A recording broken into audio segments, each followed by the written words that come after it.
नमस्कार, सुशल संवाद में स्वागत है। मैं शशि भूषण। आज हमारे साथ शिवशंकर सिंह जी हैं, जो पूर्वी विधानसभा के प्रत्याशी के रूप में इस बार इन्होंने चुनाव लड़ा और तमाम तरह के जन मुद्दे उन्होंने उठाते रहे।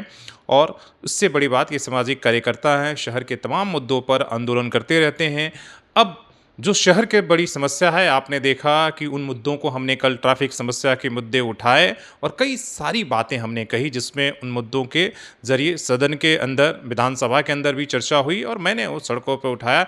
जमशेदपुर के संदर्भ में वो मुद्दा काफ़ी संवेदनशील हो जाता है। आज ट्रैफिक की समस्या की बात हो, सड़कों पर दुर्घटना की बात हो, या जिस तरीक़ा का ट्रैफिक व्यवस्था होनी चाहिए थी, वो क्या प्रशासन या सरकार हमारी कर रही या दे रही है, या फिर हमारी जो जनप्रतिनिधि हैं उनकी चुप्पी को लेकर कि जो शहर की जन समस्याएं हैं वो सिर्फ जो है उस पर जिस तरीके से जनप्रतिनिधियों की आवाज़ उठानी चाहिए थी वो उस तरीके से नहीं उठ रही है। और मैंने कई तरह के सवाल खड़े किए थे कि क्या राजनीति जो हमारे जनप्रतिनिधि और नेता हैं वो सिर्फ अपने स्वार्थ के लिए कर रहे हैं, या उन्हें जनता के समस्याओं से भी कुछ लेना देना है। तो इन तमाम मुद्दों पर हम बात करेंगे।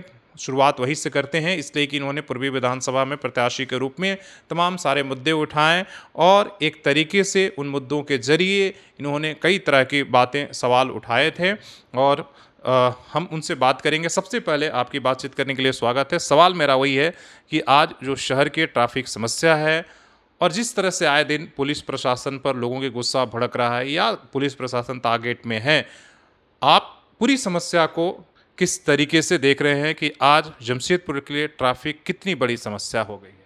जी, शशि जी, पहले तो आपको सोशल संवाद के 7वें वर्षगांठ के लिए आपको ढेर सारी शुभकामनाएं। आपको, हम आपके सहयोगी मित्र, हमारे सहयोगी मित्र राममूर्ति जी को और पूरे टीम को मैं शुभकामना देना चाहता हूं। और साथ साथ ये भगवान से प्रार्थना भी करता हूं कि आप ऐसे ही स्वस्थ रहें और अपनी मीडिया के माध्यम से समाज के सभी वर्गों में सभी मुद्दों को आप निर्भीक होकर ले जाया करें, ऐसी शुभकामनाएं आपको है। जहाँ तक आपका सवाल है कि अभी जो जमशेदपुर की परिस्थिति, ट्रैफिक हो, कानून व्यवस्था हो या जन सुविधा की बात हो, तो आपने सवाल किया कि ट्रैफिक का। देखिए, अगर आप 20-25 साल पहले जाएंगे, उस समय भी हमें मालूम था कि टाटा स्टील 1 मिलियन टन से 3 मिलियन टन किया, 3 मिलियन टन से 10 मिलियन टन कर दिया। आप इंफ्रास्ट्रक्चर में देखिए सुधार कहाँ हुआ। बहुत हुआ तो चौड़ीकरण के नाम में 4 फुट रोड का चौड़ीकरण हुआ। क्या लगता है कि 1 मिलियन टन, 3 मिलियन टन के बाद 10 मिलियन टन, क्या 4 फीट चौड़ीकरण क्या समाधान है? एक तो आवागमन बढ़ा, आबादी भी बढ़ी, ट्रैफिक आबादी बढ़ी, भारी वाहनों की संख्या बढ़ी, उसके बावजूद भी क्षेत्र में किसी प्रकार का ना फ्लाईओवर हुआ, न अन्य कोई बाईपास रास्ते हुए। तो कहाँ जाएगा ट्रैफिक? तो पब्लिक बढ़ेंगे, जनसंख्या बढ़ेगी तो रोड पे आएंगे लोग। और दूसरी बात है कि अगर रोड पर आए तो आज आप जो ट्रैफिक की कानून व्यवस्था देखिए, सिर्फ और सिर्फ लगता है कि राजस्व वसूलने के नाम पर चेकिंग चल रहा है। बस हर 100 मीटर पर आप निकलिए किसी भी रास्ते पर आपको ट्रैफिक पुलिस मिल जाएगी, ट्रैफिक पुलिस मिलेगी। ट्रैफिक व्यवस्था सुधार कम और जिस तरह से फाइन काटना एक उद्देश्य, राजस्व वसूलना ही एक उद्देश्य रह गया है। ट्रैफिक मतलब राजस्व वसूल करना। तो मेरा ये कहना था कि पहले वो सुधार करे कि कैसे हम, जो आए दिन एक्सीडेंट हो रहा है, जाने जा रही है और ऐसे ऐसे युवा साथियों के भी जान जा रही है, उस पर अवेयरनेस पर क्या काम हुआ? कोई अवेयरनेस पर काम नहीं हुआ। और आप कोई ऐसा कैंपेन नहीं चलाए जिसमें कि लोगों को आप कैंपेनिंग करें कि भाई आप पालन करें। पालन के बाद में अगर दुर्घटना होती है तब शासन प्रशासन के ऊपर में लोगों का दोष कम होता है। लेकिन अभी तो लग रहा है कि एकदम खुला छूट है, सिर्फ राजस्व वसूलना। और ट्रैफिक व्यवस्था पर। आप देखिए वहाँ भारतवारी पर जो आप देख रहे होंगे, एक बांस देकर पिछले कई महीनों से बैरिकेडिंग कर दिए है। ये तो दुखद है ना कि भाई आप कहते थे कि टाटा जो शहर है 100 साल पहले एक प्रतिभाश मतलब गर्व से देखा जाता है कि विश्व के मानचित्र पर है अपनी सुविधा के लिए, और उसी लीज एरिया में मैंने यह सवाल उठाया था कि क्या हमारी सरकार और साथ में कंपनी क्या इसे इज्जत नहीं दी कि आप बांस के सहारे ट्रैफिक की व्यवस्था सुधार रहे हैं। भाई वही बोलने का है कि बताइए, वो रोड चौड़ीकरण होने के बाद पिछला 5-7 साल से हो रहा है, लेकिन कोई उस पर काम नहीं हुआ, और ना टाटा स्टील के द्वारा ना हमारे जनप्रतिनिधि के द्वारा कोई काम हो रहा है कि भाई चौड़ीकरण अगर नहीं होगा, रोड चौड़ीकरण नहीं होगा, फ्लाईओवर नहीं बनेगा तो आए दिन ऐसे जान जाएगी।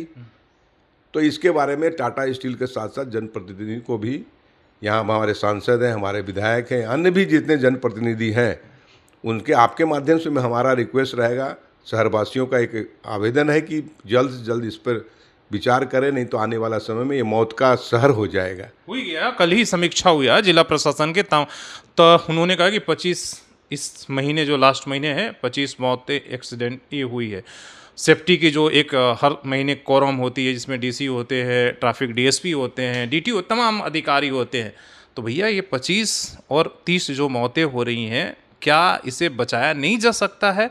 ये बात जब फ्लाईओवर की होती है, कंपनी सीधे से नकार देती है, जनप्रतिनिधियों की तरफ से कोई उस तरह के पहल नहीं होती। सबसे बड़ा सवाल, ठीक है, जैसे प्रशासन ट्रैफिक व्यवस्था पर जो हम लोग सवाल उठा रहे हैं कि भाई जिस तरह के प्रशासन हर 100 मीटर पर चाबी लगा दी है, ट्रैफिकिंग कम कि भाई जाम कैसे सुधार हो, ट्रैफिक यातायात कैसे हो, उस पर कम फोकस है। फाइन काटना, जैसे हमने कहा, क्या सरकार की मंशा सिर्फ राजस्व वसूली है ट्रैफिक से?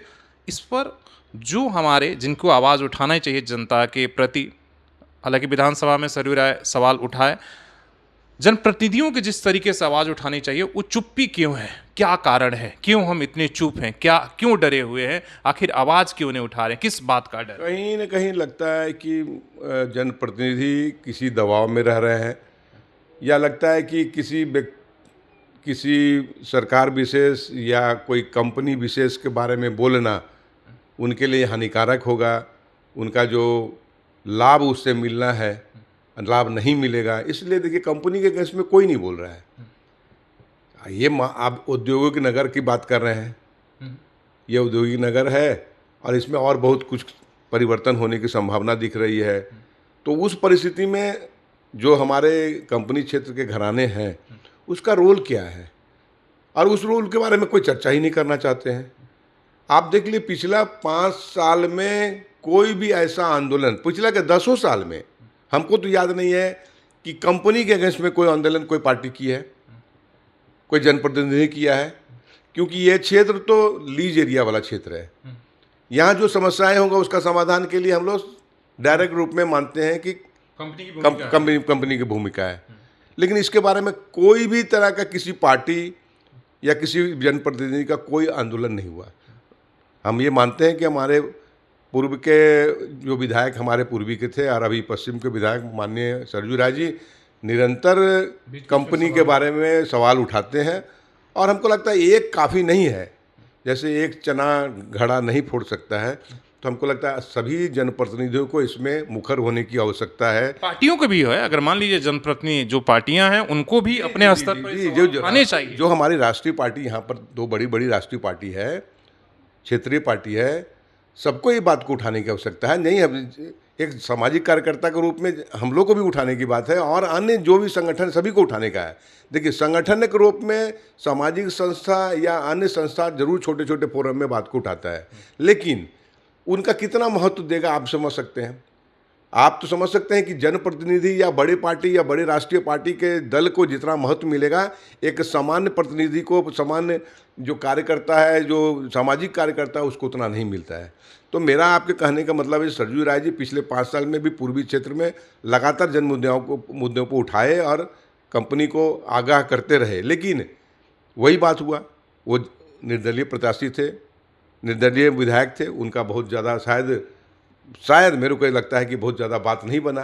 नहीं, वो कहते भी रहे कि भाई कई मुद्दे हमने कहा, लेकिन कंपनी को हमने कहा भी कि देखिए आप जो है जिस तरीके से काम कर रहे हैं, कहीं ना कहीं हमें एक तरह से इंसल्ट फील होता है कि मुद्दे उठाते हैं, आश्वासन आप दे देते हैं, लेकिन करते कुछ नहीं है, कुछ नहीं है। सही बात है, आश्वासन जैसे कि पिछले 5 साल जब वो रहे, केबल कंपनी में, जब हम तो केबल कंपनी क्षेत्र में रहते हैं, केबल कंपनी में जो पावर की समस्या पिछले 21 वर्षों से चल रहा था, तो उसमें वो मुखर होकर बात करते रहे और उनका ही एक गाइडलाइन भी था, हम नहीं बोलेंगे कि उनका ही गाइडलाइन था कि अगर बात नहीं बनता है तो कानून का सहारा लेना चाहिए।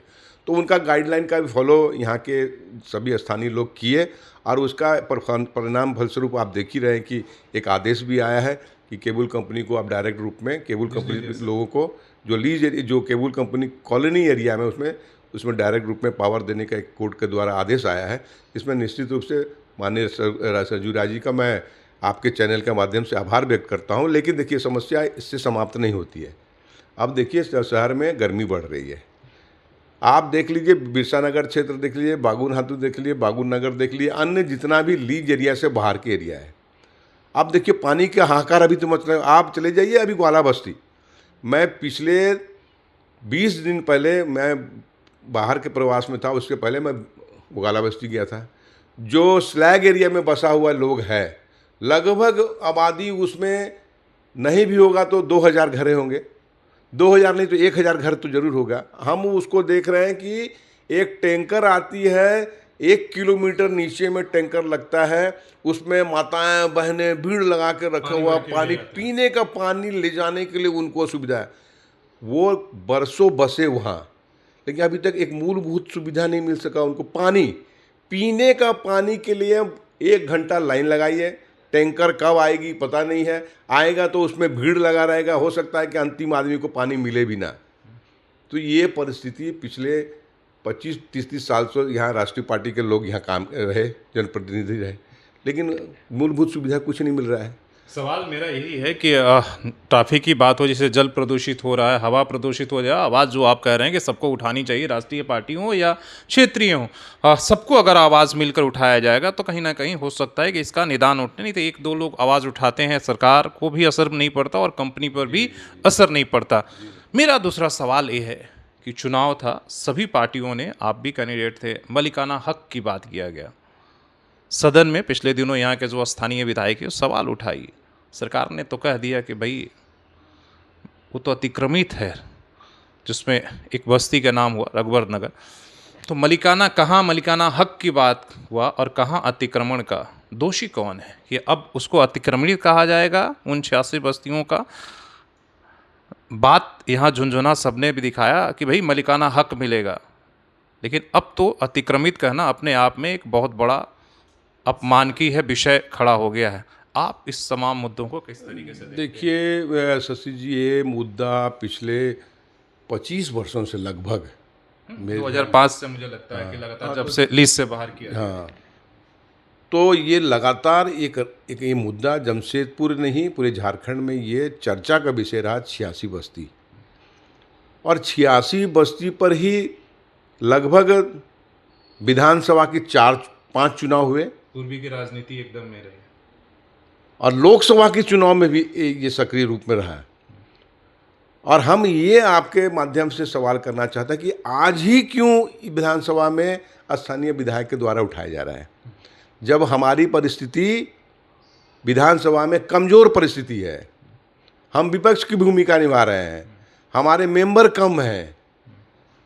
उस परिस्थिति में ये बात को उठा के नहीं लगता है कि एक आम लोगों जो सामान्य लोग हैं, सामान्य वोटर हैं, जिनको जानकारी नहीं है, उनको छला जा रहा है। भय का माहौल और एक खड़ा होगा इन बस्तियों में। अचानक ये बातें करके एक लोगों में एक नया एक भय पैदा करना कि फिर 86 बस्ती का मामला उठ रहा है, अब अतिक्रमित घोषित किया जा रहा है। तो आ गया ना विधानसभा के नोटिस में, इसलिए कि मंत्री ने कहा कि भाई अतिक्रमित, तो एक बड़ा सवाल, तो एक बड़ा अभी क्यों उठाया गया, और उल्टा पड़ गया। नहीं, उठाना ही था। तो मैं आपके चैनल से ये भी बताना चाह रहा हूँ, जब डबल इंजन की सरकार थी, हमारा मुख्यमंत्री था, हमारे प्रधानमंत्री थे, हमारे सब नगर निकाय में हमारे सभी लोग थे, उस समय हम जब इस समस्या को समाधान नहीं कर सके, तो क्या लगता है कि एक सामान्य विपक्ष में बैठने वाला जनप्रतिनिधि क्या इसका समाधान करने के लिए तुरंत कुछ हो सकता है क्या?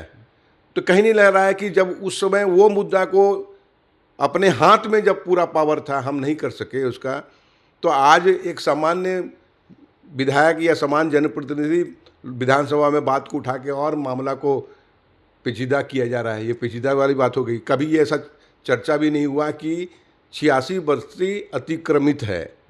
86 बस्ती तो लीज एरिया में होता है। लीज एरिया में था, उसको बाहर कर। हाँ, बाहर 2005 में बाहर हो गया। अगर 2005 में वो बाहर नहीं होता तो आज अतिक्रमित हम नहीं बोल सकते थे उसको। तो मेरा आपके चैनल से ये भी गई ये सिर्फ और सिर्फ चुनावी मुद्दा है। चुनाव में हम ये चर्चा किए अपने कैंपेनिंग के दरमियान में, या जनप्रतिनिधि जो अभी है वो अपने लोगों के बीच में गए, तो वो मुद्दा को एक उठा देना है, लोग विधानसभा में उठा के अपने कोरम को पूरा करना, इतना ही लगता है। और अगर करना ही था तो जब हम लोग का वक्त था, बहुत अच्छा समय था हम लोगों का, उसमें हम लोग क्यों चुके, ये सवाल एक बहुत बड़ा खड़ा होता है। मैं आपके माध्यम से इसमें राजनीति नहीं करते हुए तमाम पार्टियों के जनप्रतिनिधि, सांसद, विधायक से मेरा आग्रह रहेगा इस पर एक समन्वय बने, और समन्वय के बाद में 86 बस्ती का जो समाधान जल्द से जल्द हो, ऐसा मेरा आपके चैनल के माध्यम से जनप्रतिनिधि या शासन प्रशासन को मैं आग्रह करता हूँ। इसमें राजनीति ना करते हुए लोग अपनी ज़िंदगी की सारी कमाई अपने घर में, अपने दुकान में, अपने कुटिया में लगाए हुए हैं, चाहे उसकी कीमत 5 रुपये हो या 5 करोड़ हो, लेकिन अपने जीवन के सभी कमाई लगा चुके हैं। उस परिस्थिति में इसको अतिक्रमित घोषित करना और इस पर राजनीति करना शायद गलत होगा। आरोप प्रत्यारोप की बात जी, आरोप प्रत्यारोप नहीं होना चाहिए। इस पे समन्वय, सभी पार्टी, सभी प्रतिनिधि बैठे और इसमें समन्वय के बाद में एक हल निकालना चाहिए, ना कि आरोप प्रत्यारोप हो। चलिए, बहुत बहुत धन्यवाद। आपने जो बात कही बहुत ज़रूरी है, इसलिए कि जो लोग यहाँ इन बस्तियों में रह रहे हैं, जैसे सैकड़ों सालों से कई लोग रह रहे हैं, वे सरकार को भी इस मुद्दे को काफ़ी संवेदनशीलता के साथ बल्कि समस्या का समाधान करना चाहिए, ना कि सिर्फ आरोप और प्रत्यारोप में। इससे होगा क्या कि जो बस्ती में रहने वाले लोग हैं उनमें एक भय का फिर से माहौल खड़ा होगा, और हमें लगता है कि इस मुद्दे को उसी संवेदनशीलता के साथ हासिल करना चाहिए। जो मुद्दे हम उठा रहे हैं, कल भी हमने उठाया अपने लाइव के माध्यम से, आज हमने शिवशंकर जी सिंह से बात किया, तमाम बाकी जनप्रतिनिधि नेताओं से भी हम बात करने की कोशिश करेंगे। जो शहर के ट्रैफिक की समस्या है, आखिर फ्लाईओवर बनना था, क्यों नहीं बना, आज एक्सीडेंट हो रहा है, उन मौत की दोषी कौन है, मालिकाना हक का अगर ये मुद्दा आज अतिक्रमण की अतिक्रमणित कहा जा रहा है तो उसके लिए दोषी कौन है, पिछले 25-30 सालों से किसने इस पर राजनीति की और किसकी क्या भूमिका रही है, तमाम सारे सवाल होते रहेंगे और किसी नए लोगों से, नए जनप्रतिनिधि से भी ये सवाल हम पूछते रहेंगे। आप भी अपनी इन तमाम मुद्दों पर राय रखिएगा, इसलिए कि शहर में रहते हैं, शहर की दिशा दशा आने वाला समय के लिए तय करने के लिए बहुत ज़रूरी है कि आप इन मुद्दों पर नहीं आवाज़ उठाएंगे तो जिस तरीके से हमारे चुने हुए जनप्रतिनिधि चुप हैं तो आगने वाला समस्या जो है और गंभीर होते जाएगा, अगर आपने भी चुप्पी साध लिया तो। अपने सहयोगी शिवसेना मूर्ति के साथ शशि भूषण, सोशल संवाद न्यूज़, झारखंड।